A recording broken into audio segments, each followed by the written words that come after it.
Kelihatannya segar benar ya. Alhamdulillah, Pak. Kabarnya sehat? Alhamdulillah. Gimana tadi malam tuh, Pak? Enak? Alhamdulillah. Betul. Ada deh. Bapak gaul. Ya, assalamualaikum warahmatullahi wabarakatuh. Yang kedua kalinya.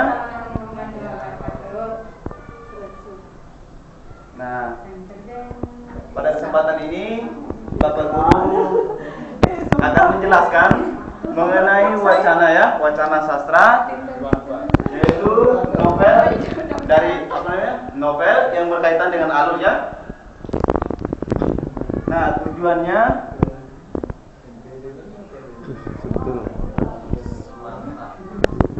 menjelaskan alur peristiwa dari suatu sinopsis novel yang dibacakan. Itu potensi dasarnya ya.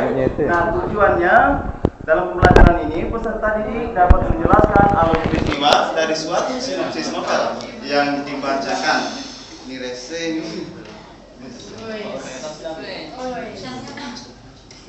Nah, dalam pemikiran anak-anak saya ini, tahu nggak mengenai novel itu apa? Maksud Bapak, pengertian dari novel. Siapa yang tahu? Belum belajar. Novel itu salah satu dari bagian dari garis sastra, Pak. Ya, ada lagi? Sebuah karangan. Oke. Nah, Bapak akan melanjutkannya untuk agar anak-anak didik saya ini dapat memahami mengenai novel, alur, dan pada umumnya sastra ya, wacana sastra tadi. Nah, wacana sastra suatu bahasa yang terlengkap, yang mempunyai kohesi dan koherensi yang berkaitan yang berkaitan dengan konteks tertentu yang dapat disampaikan secara lisan atau wacana lisan. Nah, dan yang kedua, dan wacana tertulis ya. Nah, wacana lisan ini adalah suatu wacana, bisa dibaca di situ? Bisa. Nah, wacana lisan ini wacana yang disampaikan secara lisan. Nah, ini bentuknya atau ciri-cirinya adanya penutur dan mitra tutur. Nah, bahasa yang dituturkan dan ahli tutur yang menandai giliran untuk bertutur. Nah, yang kedua itu adalah wacana tulis ya. Wacana tulis tentunya wacana yang ditulis seperti itu. Nah, cirinya harus ada penulis dan pembaca. Nah, bahasa yang ditulis dan penerapan sistem ejaannya. Nah, selanjutnya mengenai novel. Nah, salah satu bentuk karya sastra ya. Dalam Kamus Besar Bahasa Indonesia, novel diartikan sebagai karangan prosa yang panjang mengandung rangkaian cerita kehidupan, seseorang dan sekelilingnya atau lingkungannya ya. Nah, dengan menonjolkan watak dan sikap setiap perilaku di dalam suatu novel itu. Nah, alur ya, maksud Bapak tadi ada dua unsur yang mempengaruhinya atau yang mempengaruhi novel ya. Siapa yang tahu mengenai alur? Maksud Bapak unsur intrinsik, pengertiannya? Unsur yang berkarya sastra dari dalam, Pak. Yang sudah membangun karya sastra dari dalam. Ya. Ada lagi? Siapa yang tahu? Sama aja. Sama ya? Iya, Pak. Nah, seperti yang Bapak teman-teman tadi, unsur yang membangun dari dalam novel itu unsur intrinsik. Nah, unsur intrinsik ini terbagi atas unsur alurnya, tokoh dan penokohannya, latarnya, sudut pandang, tema, dan amanat. Nah, yang kedua itu unsur intrinsik. Siapa yang tahu? Ekstrinsik, Pak. Oh ya, ekstrinsik maksud Bapak ya. Nah, siapa yang tahu? Hah? Itu yang membawa karya sastra dari luar. Yang membangun dari luar. Ya. Ya, ada lagi? Nah, sama ya. So aja. Jadi unsur intrinsik dan ekstrinsik itu tidak maksud Bapak berlawanan ya, dari dalam dan dari luar. Nah, unsur ekstrinsik ini dibagi atas latar belakangnya, unsur latar belakangnya, terus latar belakang ini ada pendidikan, sosial, budaya, agama, dan berbagai macam. Nah, kejadian-kejadian sekitar pengarangnya dan selanjutnya kondisi geografis pengarang ya. Nah, selanjutnya mengenai novelnya. Novel berkaitan dengan alur tadi. Nah, ini sesuai dengan tujuannya tadi, ya. Tujuan tadi, peserta ini dapat menjelaskan alur peristiwa dari suatu sinopsis novel. Nah, tentunya ini mengenai alur novel ya. Nah, siapa yang mengetahui tentang alur novel? Jalan cerita. Pengertiannya seperti apa? Jalan cerita, Pak. Jalan cerita. Ya. Anakku yang cantik ini gimana? Sama jalan cerita. Jalan cerita. Nah, lebih lengkapnya Bapak akan menjelaskan mengenai alur ya. Alur. Oke. Nah, alur rangkaian cerita atau peristiwa ya yang direkam dan dijalin menjadi jalan cerita. Nah, jadi peristiwa ya, peristiwa dalam suatu cerita rekaannya dan dijalin menjadi jalan cerita melalui kronologis peristiwa ke arah klimaks dan penyelesaian. Nah, alur itu tentu memiliki tahap-tahap ya, memiliki tahap dari ujung perkenalannya dan sebagainya sampai klimaks dan penyelesaiannya. Nah, jenisnya seperti ini ya. Jenis alur maju, alur mundur, alur gabungan. Nah, ketiga alur ini, alur maju bisa dikatakan juga atau lazim dikatakan progresif.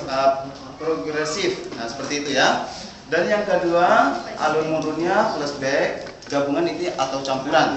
Nah, cerita yang pertama, alur yang pertama ini adalah menceritakan kisah secara runtun atau kronologis. Yang dimaksudkan di sini alur maju, cerita mulai dari A, ya, mulai dari A, B, C, dan D, seperti itu ya. Jadi kronologis tersusun dari awal sampai akhir, seperti itu anak-anak ya. Ya, Pak.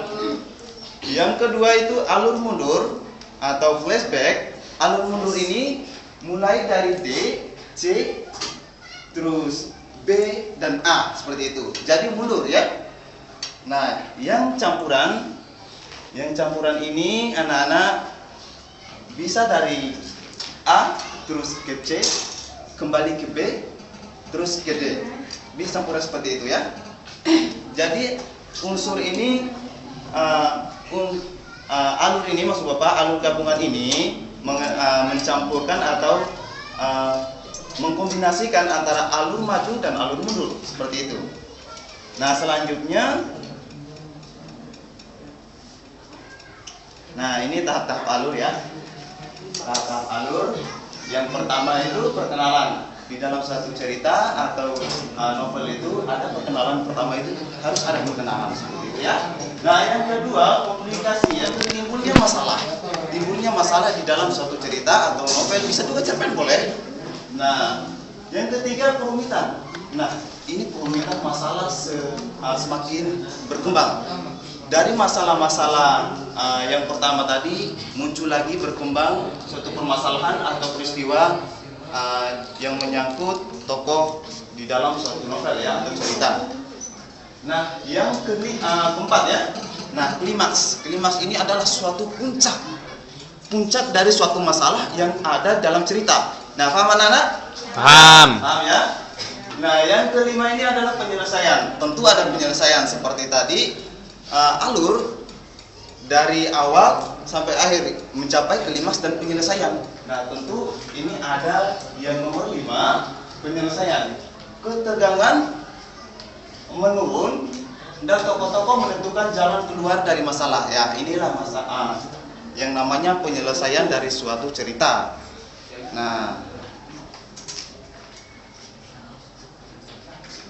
Nah, ini novel, contoh novel yang Bapak ambil sinopsisnya. Ini adalah kutipannya. Bapak harap dengan adanya kutipan ini, anak-anak saya ini bisa memahami.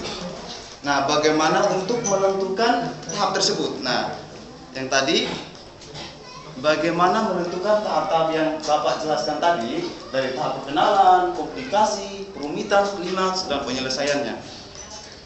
Nah, kira-kira siapa yang tahu yang bisa menentukan yang mana mengenai apa namanya luput? Maksud Bapak tahap-tahap dari novel ini ya, bentuknya seperti ini. Nah, ini perkenalan. Lupus pertama kali akan menerima humor yang lumayan besar, honor. Nah, dan membagikan tahap-tahap itu ya, seperti itu. Nah, pada kesempatan ini setelah Bapak menjelaskan berbagai hal mengenai novel, terutama alurnya, Bapak akan membagikan lembaran kerja siswa ya, lembaran untuk siswa untuk mengerjakan ini. Ya, Bapak bagikan sendiri. Ketua kelasnya nggak usah, santai saja. Ya, ini ya. Ya, Pak.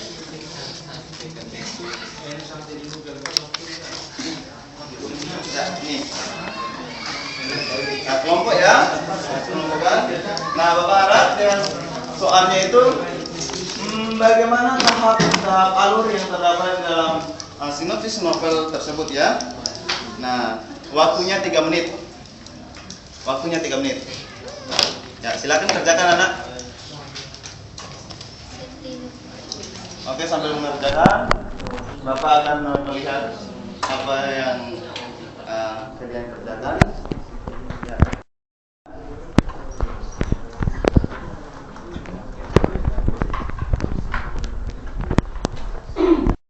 Fitriani mendapatkan 85 ya. 85. Bagus. Nah, kelompok Arwan bagus juga nih 85. Amiruddin ya 8. Ya, bagus ini. Ya. Nah, sebelum Bapak mengakhiri pelajaran pada kali ini, Bapak akan menjelaskan agar lebih melekat di dalam pemikiran anak-anak saya ini mengenai novel itu apa, alur itu apa, seperti itu. Alur adalah suatu hal yang menceritakan suatu peristiwa dari sisi kronologis, secara kronologis dari akhir sampai dari maksud Bapak dari awal sampai akhirnya secara kronologis ya. Seperti alur tadi, alur maju, alur mundur, alur campuran. Nah, yang perlu anak-anak saya ketahui ini alur mundur itu adalah gabungan. Nah, gabungan dari alur maju dan alur mundur seperti itu ya. Ingat? Masih ingat tadi? Masih. Alhamdulillah. Nah, saya mungkin anak saya ada yang bisa membagikan apa ya? Menyampaikan tahap-tahap dari alur tadi ya, alur novel. Siapa yang bisa? Oh ya, Arwan. Udah ganteng ini. Pintar lagi. Kelas lagi. Aduh. Ya. Tahapnya ya, tahap dari novel itu yang mana saja? Ya. Oh ya. Dari novel ini ada yang saya pahami ada beberapa tahap tadi. Yang pertama perkenalan. Nah, di dalam novel ini dengar ya, tahap perkenalannya terdapat di paragraf pertama dan kedua. Itu seperti contohnya Sultan Muhammad Shah termasuk salah seorang bangsawan yang cukup terkenal di Padang. Sampai paragraf kedua itu tahap perkenalannya. Kemudian tahap perkenalan tahap perkenalan masalah. Tahap perkenalan masalah itu contohnya dalam novel ini seperti itu. Datuk Maringgit, salah seorang saudagar kaya di Padang, berusaha untuk menjatuhkan kedudukan Baginda Sulaiman. ya. Terus kemudian tahap masalah. Ya, cukup Seperti itu ya. Ya. Itu adalah gambaran dari temanmu itu mengenai tahap ya. Ya. Nah, ini karena waktunya telah selesai, Bapak akan menyampaikan minggu depan mengenai penokohannya ya. Nah, atas perhatiannya, assalamualaikum warahmatullahi wabarakatuh. Billahi taufiq wal hidayah. Wassalamualaikum warahmatullahi wabarakatuh. Waalaikumsalam warahmatullahi wabarakatuh. Ya.